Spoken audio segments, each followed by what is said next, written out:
What's going on, everyone? Welcome into Around the Felt Sports. A little different tonight. I'm on a solo mission, my first solo mission pod, and we're going to be going through my one and only mock draft for this cycle. And, you know, for someone that's been a draft nerd for as long as I can remember, like I used to sit in class in college and just rip mock drafts for an hour, 20 minutes, and I wouldn't care. I absolutely love the draft. So to do my own mock draft is pretty fun. And to record a solo pod and release my mock draft on the website is also pretty awesome. Hoping to do a little bit better than last year. I got 6 right last year, and they were mostly towards the top of the draft. I did get some team fits right, like the Jeanty to Philly, but it happened the second round. So, you know, we weren't very far off. And I also love draft props. So I will be releasing a betting sheet for the NFL draft. And I think the draft, when you dive into it as much as I do and really consume all of the information that's out there, I think it's an opportunity to make some money. So I'll have that for you guys as well. But without further ado, let's get into it. Starting with the Tennessee Titans. I mean, it's Cam Ward. You know, the hay's in the barn here. It's a no-brainer. Ward was 4th in the Heisman Trophy race for a reason. 43 touchdowns, over 4,500 yards. He could throw from multiple arm angles. You get outside the pocket. He's got velocity. He's the clear QB1. So for a team like the Titans, I don't think Will Levis is your long-term answer, and I've been on that train for quite a while now. Yeah, it's Cam Ward, and in this quarterback class, it's Cam Ward and everyone else. So no-brainer pick here. I mean, I wish my Giants could move up to 1 to get it done. There were rumors of the combine, but that's not happening. So we'll move on here to number 2, the Cleveland Browns. And I got a shocker here. It's Abdul Carter. It is not Travis Hunter. I know the betting odds are saying right now Hunter's like minus 300 to go to Cleveland. Adam Schefter has shifted his tone several times. Initially, it looked like Shedeur, and then it was Abdul Carter.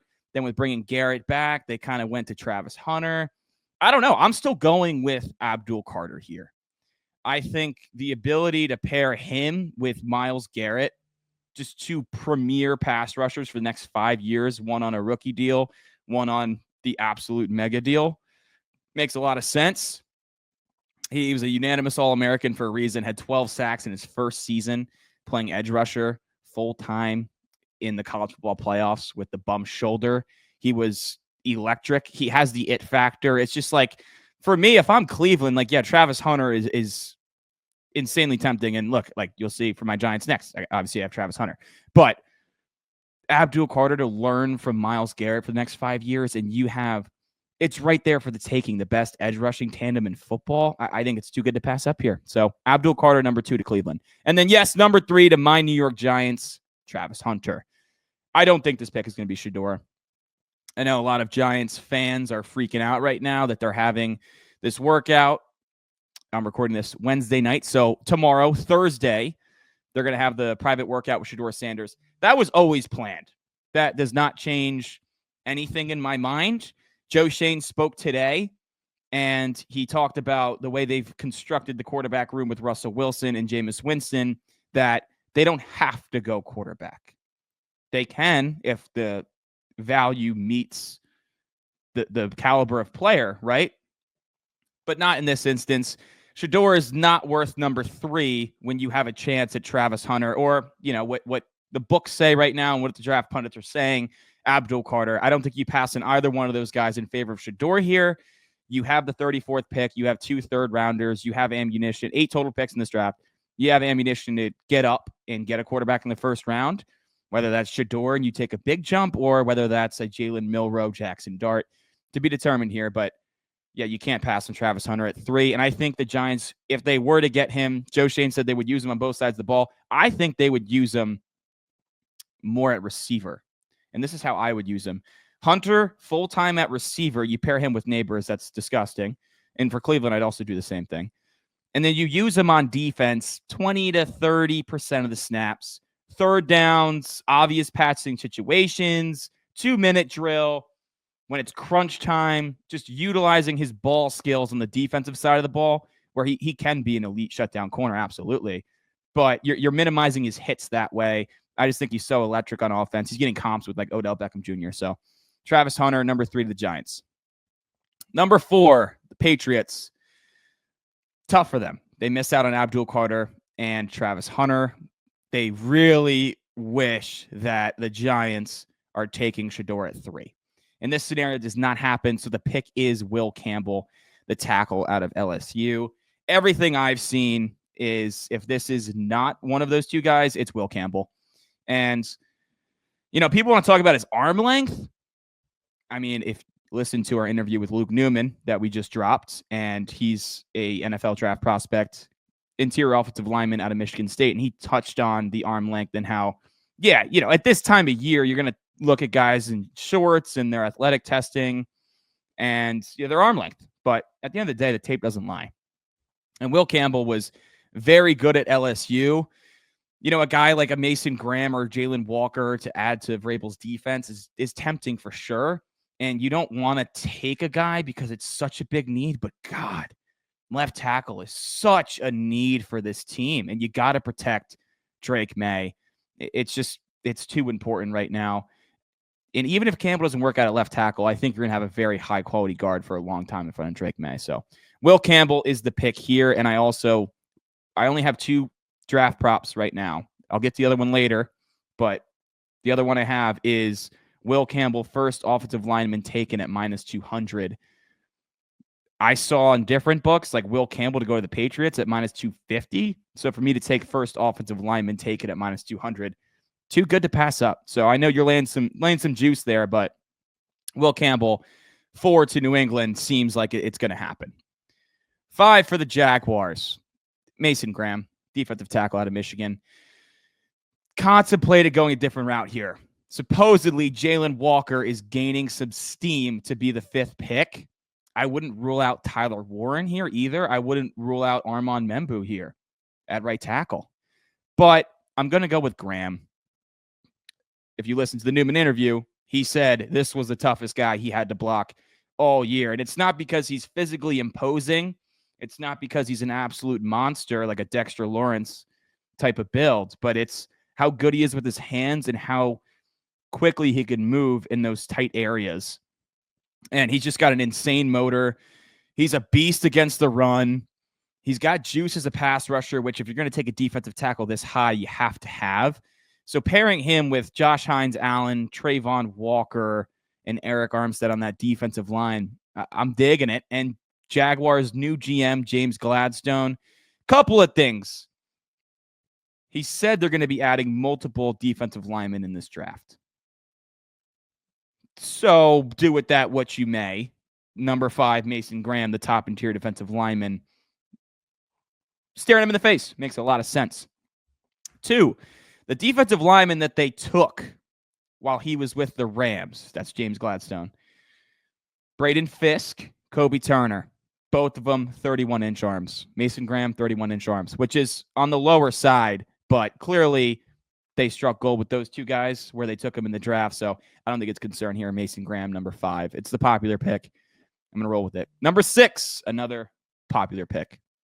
Ashton Jeanty, running back from Boise State. I mean, we could talk about the player all day. 27 yards short of Barry Sanders' single season record that has been held since 1988. You could talk about how he's going to be a superstar from day one, and it just seems like it when a running back goes top 10. You even want to push that to top 12, what we've seen in recent memory. Barkley, Bijan, Jahmyr Gibbs, when they go this high, they're special, and the hit rate on a running back this high it's fairly good, given some Trent Richardsons in here, here and there. But regardless, this is such a Pete Carroll pick. Yeah, he wants to run the football. Maybe he rubbed people the wrong way when he was the head coach in Seattle, cycled through a couple OCs because they want to throw the ball a little bit more, and Pete wants to run the ball and play good defense.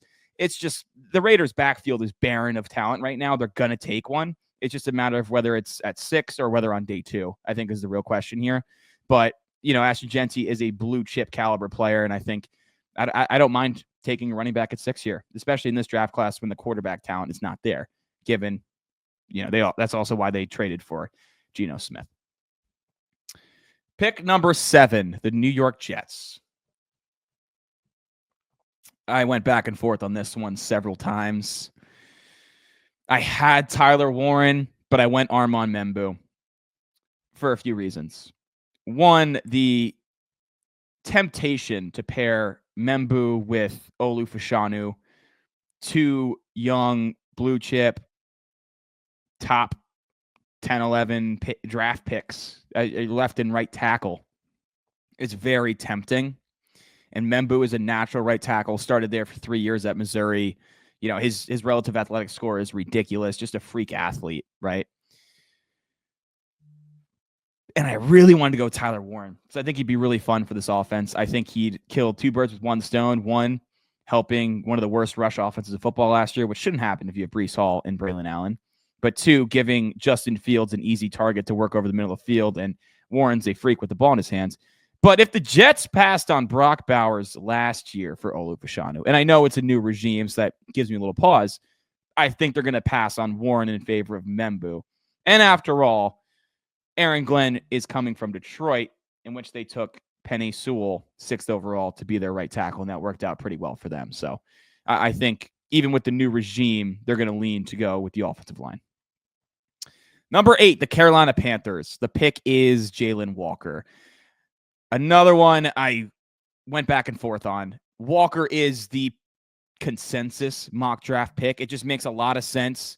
You know, what he did at Georgia, the versatility, being off ball.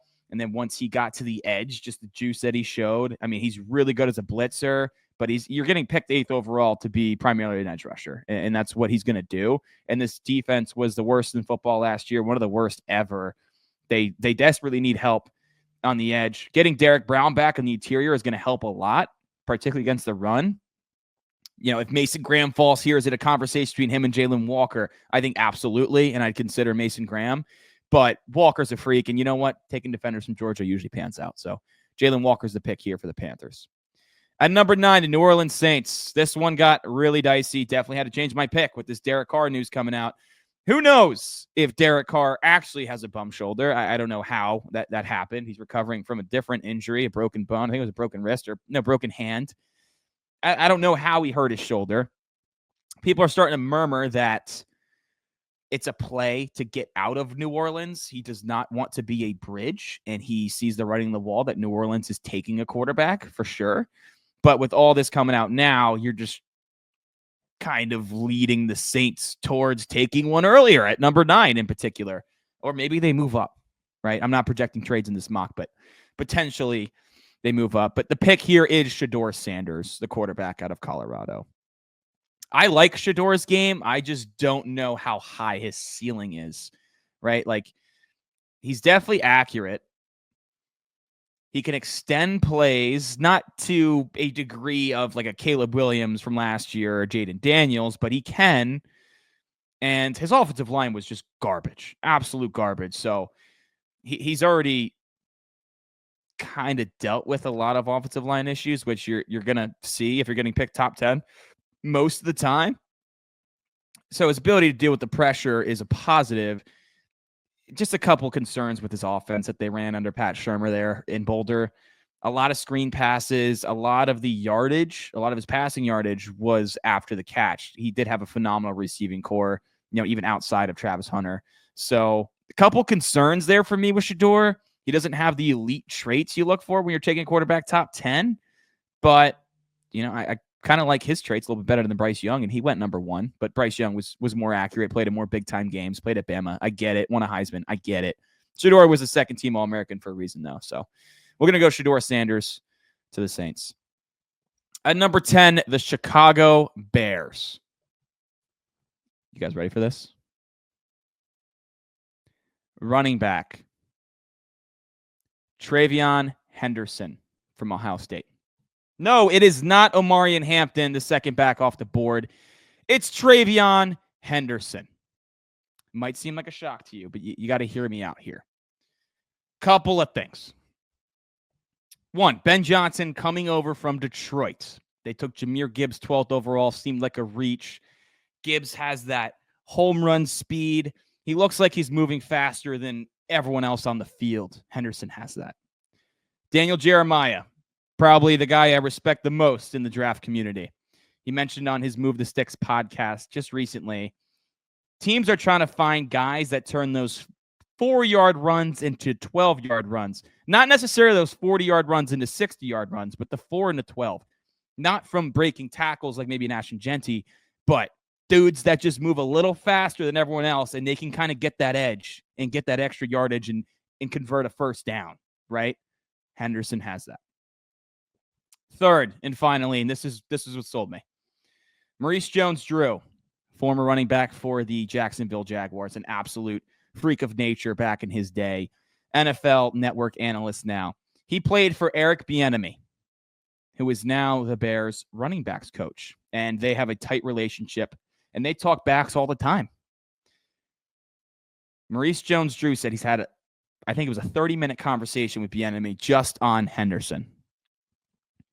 It's not just the home run speed, it's his pass pro. And I know you might be thinking, you're not taking a running back because of his pass pro, but in league circles, it's way more important. And Henderson consensus is the best in the class in pass pro. And if you got Caleb Williams, who took a shit ton of sacks last year, a lot of that doing was on his own. But, you're shoring up the offensive line, particularly on the interior. And yeah, you could go all line here. I think it's a little overkill. I don't think there's a tackle worth taking here, and you're pretty set in the interior, right? So, yeah, I'm not going to go offensive line, but you're boosting his protection up front. Add the back that has the best pass pro in the draft to help him out, and also a different dimension to your offense, that home run ability. TreVeyon Henderson's my RB2, and I think the Bears is the earliest he can go, and I am projecting him to go to the Bears. Number 11, the San Francisco 49ers. Really thought about the trenches here for this team, thinking about life after Trent Williams. They need help at right tackle, as is already. Maybe you could take a guy, move him over to left. Like, I think if Armand Membou's here at 11, it's certainly the pick, no doubt in my mind. But you look at what they've lost. Debo, Dre Greenlaw, Charvarius Ward. I'm going to replace Charvarius Ward and go Will Johnson, the corner out of Michigan. I think this would form a really nice tandem with Demondor Lenoir in the slots. And, this is a team that is in a division with some pretty good receivers. They're going to need to address the cornerback position. And a guy like Will Johnson, who was considered a top 5 pick before the season, he was hurt a lot of last year, right?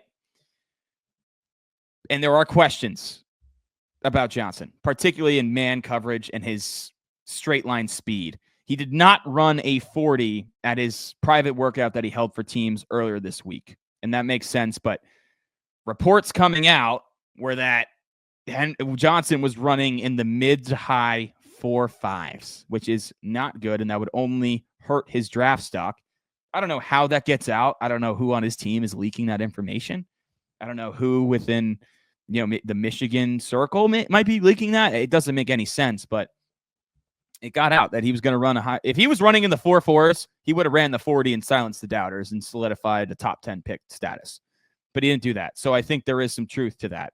So that is a question mark with Johnson. What makes him great, though, is his zone ability. His ability to drive on balls. I mean, look at his highlights on YouTube. The dude has a ton of pick sixes, and he's just a sniper. He can read the quarterback's eyes. He can drive on the ball. Yeah, he's a damn good corner. He's a damn good corner. And I think this is be a great replacement for Charvarius Ward. 12, the Dallas Cowboys. This pick seems like it's going to be a receiver, potentially a running back. I think receiver makes more sense for Dallas now and getting a running back on day 2, especially with 2 off the board. Like, Hampton's tempting, but I'd be cool going with like a Judkins or someone else on day 2 and going with this guy, Tet McMillan, the wide receiver at Arizona at 12. They just desperately need to add playmakers to help out CeeDee Lamb. Now you got Dak Prescott back in the fold. I mean, will the offense be good anyways with just Dak fully healthy and CeeDee? Yeah, I mean, they're still going to score points. They're definitely going to need some more help at running back. I know Dowdle ran for 1,000 last year, but it wasn't the sexiest 1,000 yards. Not all 1,000-yard seasons are the same, in my opinion. So, they definitely need to upgrade over Dowdle, and he's gone anyways. But right here, McMillan, with his athleticism, his size, over 1,300 yards last season. I think his play style really would mesh well with CeeDee Lamb. Let's get Dak Prescott another weapon. I mean, this guy was in MVP conversations not too long ago. So I think adding a guy like McMillan and his skill set just adds a new dimension to this offense. And let's get our running back on day 2 if you're a Dallas Cowboys fan. 13, the Miami Dolphins. Kelvin Banks Jr., the tackle out of Texas. I don't know what the hell the Dolphins are doing. They're going to lose. They've already lost 4 team captains from last year. Ramsey is getting traded. So defensive back, 1,000% in play here.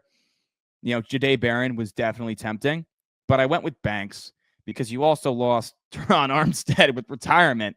I mean, I'm not confident in this offensive line's ability to keep Tua healthy. Are you? Let's be honest here. Eichenberg at left guard, inconsistent. I think he's very much replaceable. You got Patrick Paul, who you took in the 2nd round last year, who just kind of took a redshirt year. You're confident he's going to step in and fill that void to protect your most valuable asset, Tua, who's had how many concussions so far? So for me, Banks makes a lot of sense. He was unanimous first-team All-American at left tackle last season. There's talks he might move to guard. Take him, start him at left tackle, compete with Paul, move him into left guard, compete with Eichenberg. You need more depth anyways. I think Banks makes a lot of sense. Defensive back, though, with Ramsey leaving, is just another monster need for this team now. The Colts at 14, we're going Tyler Warren. It's the chalky pick, but it's the smart pick. Teams are within team circles. It seems like there's 4 consensus, blue chip, going to be really good players in this league. It's Carter, it's Hunter, it's Jeanty, and it's Warren. For the Colts, this makes way too much sense because you need to find out this year if Richardson's your guy. And Chris Ballard, their GM, is on the hot seat already. I like Steichen a lot. I don't think if they don't make the playoffs this year, Steichen should be out of a job because that defense was garbage last year. He's had inconsistency out of Richardson. He's had Minshew. He's had Flacco. Steichen knows his shit. He's a good offensive coach. So I don't think he should be on the way out. But, Ballard's had the job for a long time. They haven't really done much since Andrew Luck retired. So, and he's the one that took Richardson, right? But adding Tyler Warren, who I mentioned earlier, how big of an animal he is. He had 88 catches for over 1,000 yards and 11 total touchdowns last year. That's 6 receiving, 4 rushing, and 1 passing. He could be a tush-push guy for you. Although with Richardson, you don't need it. He's an absolute freak. But, let's give Richardson a lot of easy throws. And if Jones wins the job, another, big DJ guy, but not the most consistent quarterback out there. So getting him some easier throws over the middle also makes sense. Tyler Warren, also Jonathan Taylor's going to love this pick too. So 15, the Atlanta Falcons. This has to be the year of the edge rusher, right? It finally has to be. We've been talking about it for years at this point. Last year I was taking Penix at 8, passing on some good pass rush talent. This is the year, though. Shemar Stewart, the edge out of Texas A&M. Look, the production's not there for this guy. It's really not.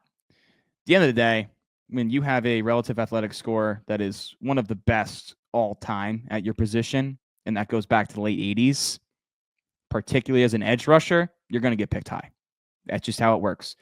Teams, production matters, but they care more about the tools because they'll coach you up, and that production will come in the league if you live up to your athletic abilities. So with his traits, I could see Stewart. I mean, I could see him going higher than this for sure, but he's a very volatile prospect. He can go early teens. He can go late 20s. In this scenario, he's going to stay in Atlanta. Number 15. 16, the Arizona Cardinals. A lot of directions to go here. We are releasing our 32-man mock draft, bringing in fans of all different teams next week leading up to the draft. We did not know a Cardinals fan. So I was the GM. So I know a lot about the Cardinals' needs and where they could be looking at. I went actually Shemar Stewart in that draft. He was on the board because this guy was not on the board. Jahdae Barron, the DB out of Texas. They can go a lot of directions here. I also think offensive line's a big need, but you know what? Like Paris Johnson at left, you're good. Right tackle Jonah Williams. Yeah, I don't love it. He's replaceable, but he's solid, and you're weaker on the interior. So I don't think you want to go guard at 16 when you have a talent like Barron on the board, and you need to continue to juice up that defense. I mean, that's for sure. Barron, great ball skills. He had 5 interceptions last season. And over the past 2 seasons, he's played over 600 snaps at both outside corner and in the slot. So that versatility would be welcomed in Arizona for sure. You got him and Budda Baker back there. Well, I'm starting to like that. Absolutely. 17, Cincinnati Bengals. This is going to be defense. Maybe if Tyler Warren's on the board at 17, I don't see it happening. Maybe you're like, it's just too good to pass up. We'll just load up on defense the rest of the draft. But no, this just has to be defense. I'm going to go Malachi Starks, the safety out of Georgia. I think Trey Hendrickson, he's still not traded. Maybe we see a trade on draft night. But I'm operating under the assumption that he's going to be in a Bengals uniform next year. So you do have a star pass rusher. Pass rush, still absolutely in play here at 17. I just think the Bengals are going to have a higher grade on Starks compared to the edge rushers that are on the board right now. Supposedly, Starks' interviews at the Combine were amazing. You know, his ball knowledge, his leadership skills on that Georgia defense, which is just full of NFL talent. He's a 2-time All-American. You know, they really have suffered since they lost Jesse Bates and Von Bell on the back end. I know Bell came back, but he wasn't the same player at that stage of his career. So, you know, they need some more juice in the back end of that defense for sure. They could use juice anywhere in this defense. Jahdae Campbell could be in play. Mike Green could be in play here. Yeah, there's a lot of pass rushers that could go, but I'm going to go Malachi Starks. I think they have a higher grade. 18, Seattle Seahawks. Very interesting offseason for this team. Similar situation for me as it was with Arizona, where they need a lot of help on the offensive line. And I really wanted to go offensive line, but I didn't like the prospects on the board here at 18 to pull the trigger. I went Mike Green, the edge out of Marshall. He transferred to Marshall last year. It was his only season. He had 17 sacks, led the FBS. He earned All-American honors. I mean, pick your poison. Do you want a guy like Mike Green that has the production, 17 sacks, or do you want a guy like Shemar Stewart that has the freak athletic tools? Like Green could go before. It's all personal preference, right? But I think Mike McDonald adding Green to this front that already has Leonard Williams, who was damn good last year, very underrated at this stage of his career. DeMarcus Lawrence, who was not the same caliber of player, but he's going to help you in the run game a ton. That's for damn sure. And you took Byron Murphy last year. So that defensive line, I'm looking at that. I'm like, all right, like, yeah, that's pretty damn good. So we're going to go Mike Green. 19, the Tampa Bay Buccaneers. I'm going Jahdae Campbell, the linebacker out of Alabama. Big question mark with Campbell is his shoulder injury. You know, the medical checks, which now the Hayes in the barn, he's had his 30 visits. He's met with teams. Like, they've done their homework. They've done their due diligence. So it is what it is now. But Campbell could certainly go top 15. He could go early day 2. Like, it depends on how that medical came out. But at the end of the day, for the Tampa Bay Buccaneers, Campbell would be just a perfect fit for this defense. He had over 100 tackles last year, 11.5 for loss, 5 sacks, 2 forced fumbles, a pick. So he's forcing turnovers. Leader of this Alabama defense. You got Levante David back on a 1-year deal, but you got to start thinking about life after David. So for this year, and it's a team that really doesn't have a ton of needs. Like, I look at this roster, I'm like, yeah, like they can make a run in the NFC. You know, they didn't win a playoff game this year, but they did last year. And very confident with Baker. You're very confident in those weapons. You're confident in your backfield. I like their offensive line. You added Graham Barton last year in the first round. Tristan Wirfs is an absolute animal. You know, defensively, I like what they got. Could they add an edge rusher? Yeah. I mean, you got Hassan Reddick on a 1-year deal. They could certainly use some help on the back end of that defense, a corner, but, you know, value does not fit the pick here. So Jahdae Campbell, I think, makes a ton of sense. Have him play alongside David for a year and then take over the green dot duties in year 2. 20, Denver Broncos. Remember earlier when I was talking about the 2 props that I have currently? There will be more added. I will post it. Don't worry. This is my second prop. The pick is Omarion Hampton, the running back out of North Carolina. The prop is not this exact player to team. The prop is over 2.5 running backs in the first round at plus 120. I love the odds on that. Everyone's talking about how this draft is not elite. There's a couple blue chips. There's not a ton of quarterbacks. But you know what's damn good about this draft is the running back class. And it's one of the best in recent memory. And I think for sure, Jeanty, Hampton go round 1. I am letting my nuts hang with Henderson going 10 to the Bears. But still, there's a lot of teams that could go Henderson. Speaking of these Broncos, Chargers at 22 could go. Texans at 25, dark horse, although I think they're more likely to go offensive line or receiver.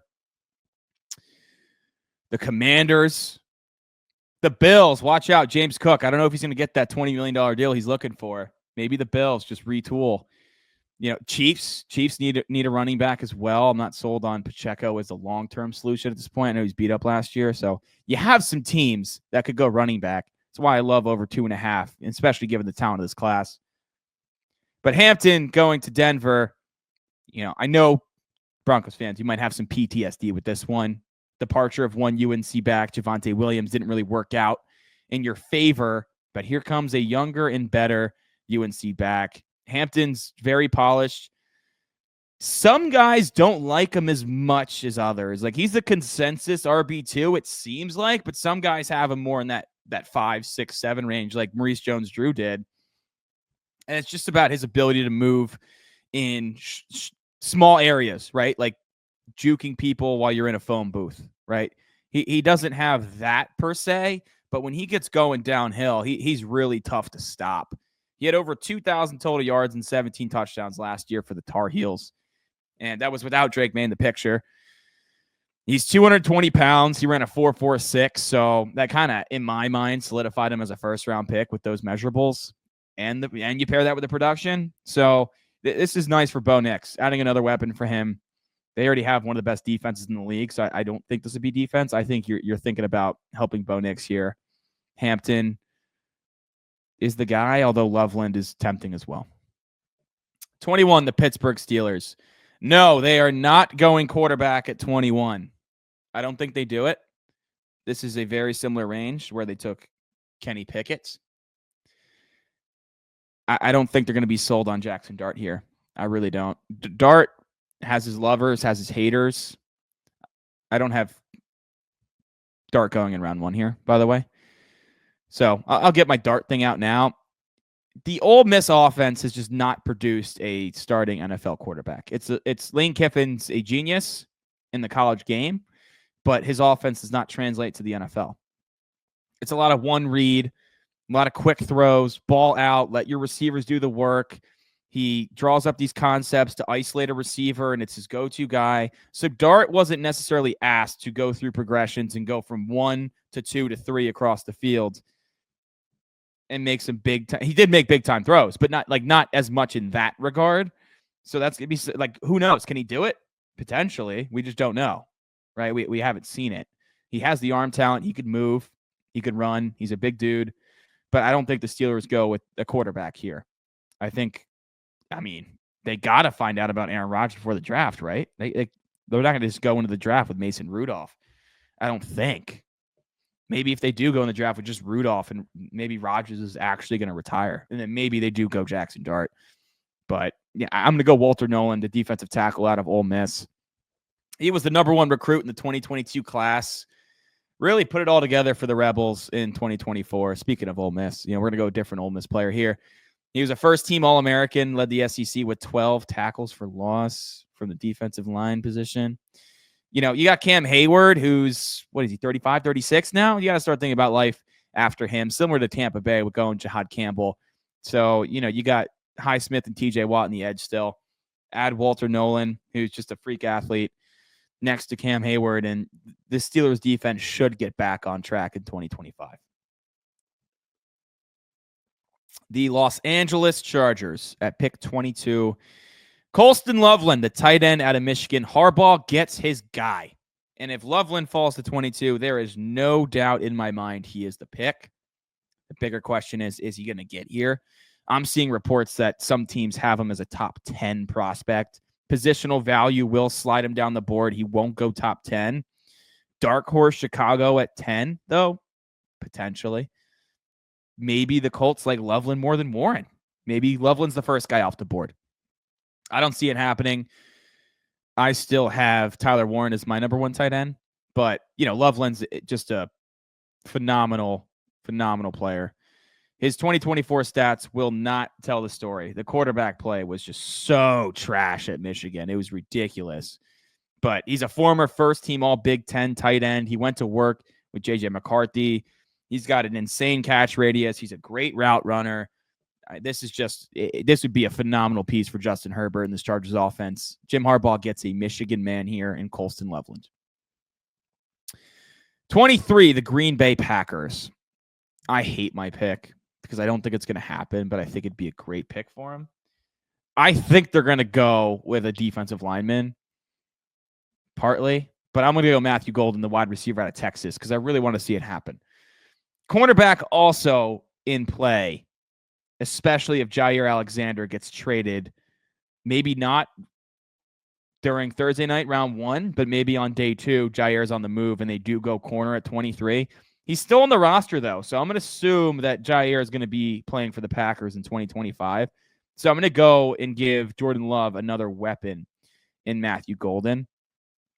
He only had one season that he was with the Texas Longhorns, and he worked his way up the depth chart, surpassing guys like Isaiah Bond, who came over from Alabama and were considered the number one wideout.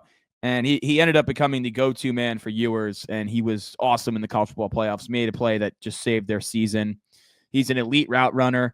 He ran a 4.29 at the combine. Those guys don't last till day 2, so I think Golden is definitely going round 1. Green Bay just never takes a receiver round 1. They just don't do it. Just not what Gutenhuis does. But in this scenario, they do. They have a lot of wide receiver 2s, in my opinion. Big fan of Jaden Reed. Dobbs has shown some things. I can't rely on Christian Watson to stay healthy. They do have some good supporting pieces. I think Golden has a chance to become their wide receiver 1. 24, the Minnesota Vikings. Nick Emenwari, the safety out of South Carolina. The Vikings, I think, had a phenomenal offseason, beefing up both lines, the offensive and defensive lines. They added Jonathan Allen and Javon Hargrave to the interior of that defensive line. They're pretty set at edge rusher with Jonathan Grenard, Van Ginkel, and you took Dallas Turner in the first round last year. You moved up for him. So the defensive line, I love it as constructed right now. They definitely need more help in the back end of the defense. Their passing defense was bottom 5 in the league last year. It's not going to get it done. They still won 14 games in regular season, which is crazy. But they need to juice up the back end of that defense. Emenwari was a first-team All-American. I think he can. He's 6'3", 220, ran a 4.38. Just another one of those guys, just an unreal athlete that are just not going to last on the board, right? So, Harrison Smith, I think he's back on a 1-year deal. 35, 36. You already need a safety. You're about to need 2. So Emenwari, I think, is a home run pick for the Vikings here. 25, Houston Texans. It's got to be offensive line, right? Dark horse receiver. If you listen to our Houston Texans mini pod, our 32-team series recapping all teams 2024 and their 2025 offseason, me and Reagan got into a heated debate whether it's more likely to go receiver or running back. I mentioned Henderson could potentially come here. I think his skill set would mesh really well with Mixon. But what you saw from Mixon last year, he's still got a lot in the tank. So we're going to go Josh Simmons here, the tackle out of Ohio State. They trade away Laramie Tunsil, who was the heartbeat of that line. Yeah, he's been there for a ton of years. He's tracking to be potentially a Hall of Fame player. You don't really look at rings for offensive linemen. It's not like quarterback, but they also lost Titus Howard, Kenyon Green. They added Cam Robinson. So you have some insurance at left tackle. Robinson could play right. Maybe Simmons could play right. You had Ed Ingram, Lincoln Tomlinson. on the interior. You got Trent Brown at right, but like, Trent Brown's not the same guy who got paid a shit ton of money by the Cincinnati Bengals, right? And those are all short-term options. You're drafting right now for the next 5 years. You're not drafting for 2025. So adding Simmons into the mix is a smart move out of Houston.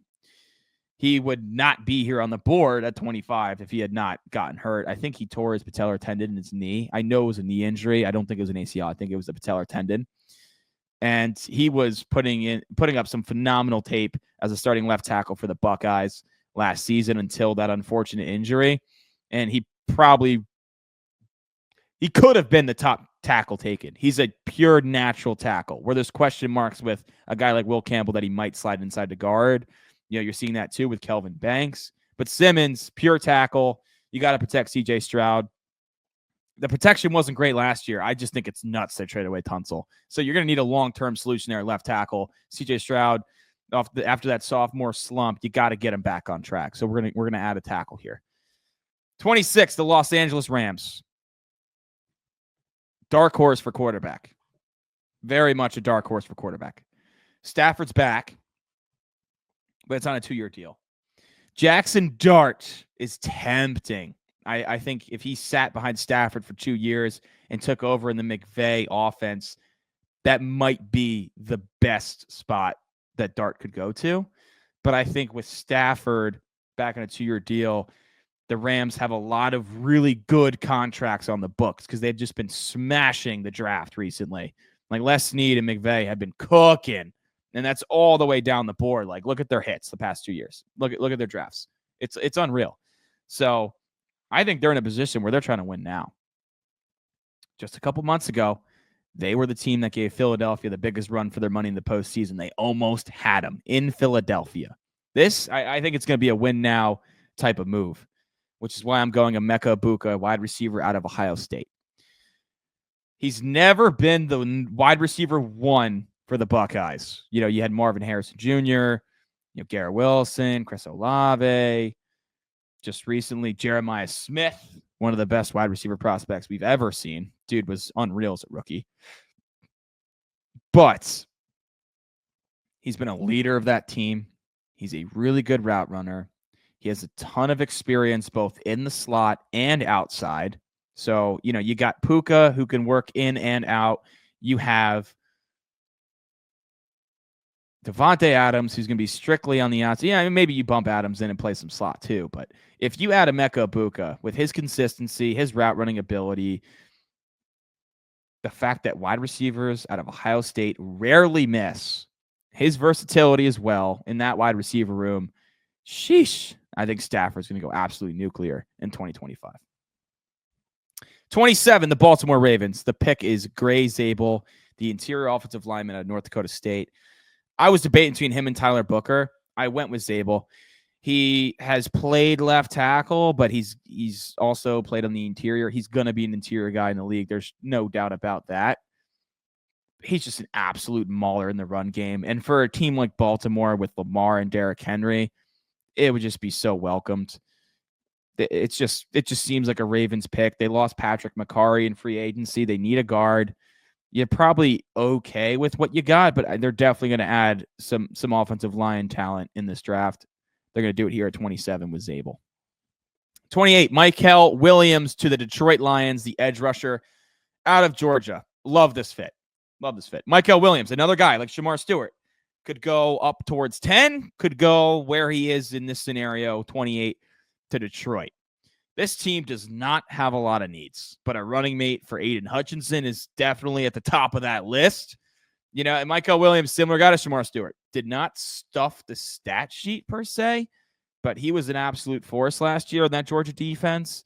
And he also battled through an early season ankle injury that kind of lingered all year. So, yeah, you look at his production, you're like, we only had 5 sacks, but it's the projection, right? It's also the tools. He's got tools like Stewart, right? They push up the board, these edge rushers that are just freak athletes. Like they'll teach you the pass rush moves. They'll teach you how to get home. It's the tools that you can't teach. And Williams does have that. And he was a stud at Georgia.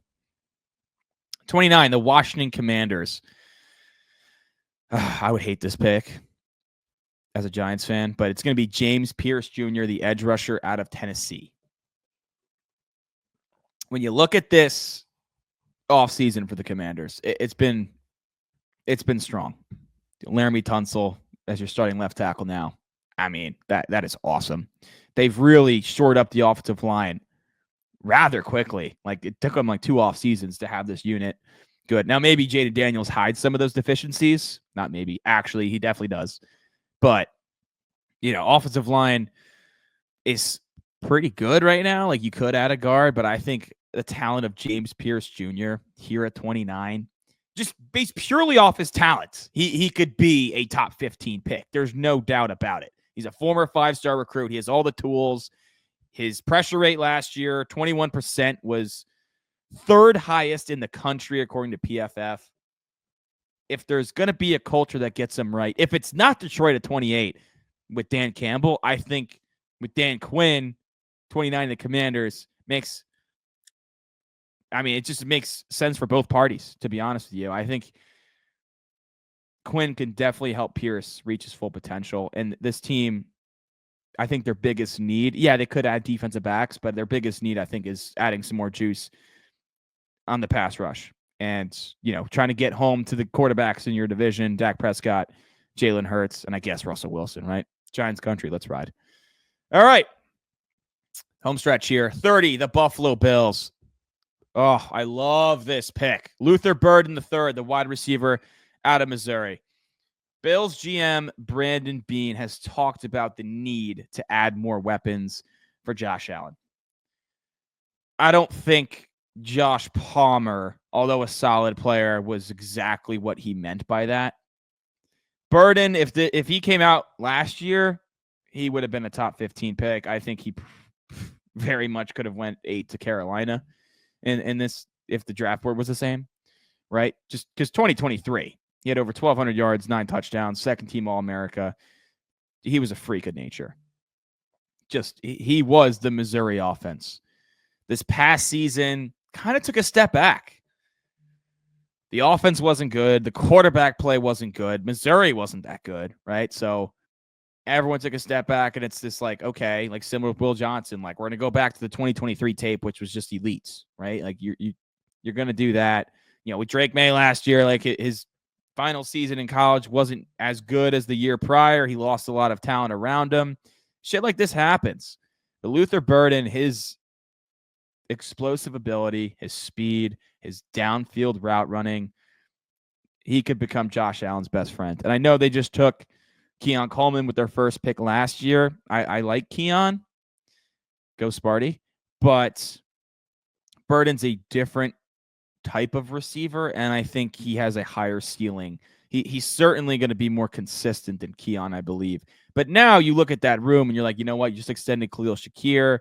You got Palmer for a year. You got Keon. You add Luther Burden. I like that 4. That's a solid 4. A lot of different skill sets. And Josh Allen loves spreading the ball around. So I think Burden is a good pick here for Buffalo. 31, the Kansas City Chiefs. Now, if Henderson's on the board here, run the card in, Veach. Run it in. But I'm going to go Josh Connerly, the tackle out of Oregon. Look, they've lost the Super Bowl twice in the Mahomes era. This is not news to any of you, but in both games, he was running for his life. They can't rely on Jalen Moore, Wanya Morris, or Kingsley Sumutea to protect the best quarterback of this generation's blindsided 2025. So let's get Connerly in here. He allowed 1 sack last year in 929 snaps for the Ducks in the Big Ten. Played against a ton of high-profile edge rushers. So Connerly, I think, is a solid player. Tackle, definitely in play here for Kansas City. To wrap us up, the Philadelphia Eagles, the pick is Donovan Azaraku, the edge rusher out of Boston College. I mean, Howie Roseman's going to do Howie Roseman things. He's going to retool his defensive line. He lost Josh Sweat. He lost Milton Williams on the interior. Okay, let's get Azaraku in here, who had 16.5 sacks, 20.5 tackles for loss, 3 forced fumbles for Boston College last year. Just seems like a Howie Roseman pick. Work him into the rotation year 1, similar to what they did with Nolan Smith, and then let him go to work. Makes a lot of sense. All right. 50 minutes. That's not bad for my first solo pod. I appreciate you if you're still here. Went through the entire mock. This is also going to be on aroundthefeltsports.com. Dropped on the blog. Please leave a like, comment, subscribe. Let me know. What do you think about who your team took here? Where am I off? I want to hear your opinions, too, on TreVeyon Henderson going number 10. That is my shocker for this draft for sure. So please let me know. And, hey, we got a lot of draft content coming out in the next week. If you haven't done so yet, check out our interview with Luke Newman. Appreciate you hopping in and joining the pod. We'll catch you soon here on Around the Felt Sports.